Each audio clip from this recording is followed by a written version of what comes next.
বেকার হয়ে যাবে। তোমার রামায়ণ মহাভারত অনেক শুনেছি। ঠিক আছে, কাছে আসুন। কাছে আসুন, কাছে আসুন, কাছে আসুন। এখানে একটা কথা বলি শুনুন।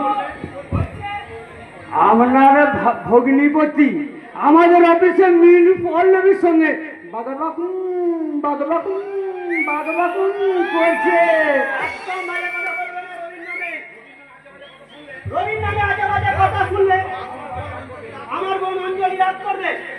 ঠিক আছে, বলবো না। 150 টাকা হবে। কি করবে? একটু মহান থেকে দেখাবো। দিন তাড়াতাড়ি দিন। এতদিন বলি লোকের কাছে ঘুষ খায়, আজ পাবলিক ঘুষ খাচ্ছে। কি যুগ এলো! মা পদ্ম ফুলের জয় গো। তাই বলে একটা যেন ঘুষ মারবেন না। ঘুষ কথাটা শুনলে আমার মাথায় দাউ দাউ করে আগুন জ্বলে।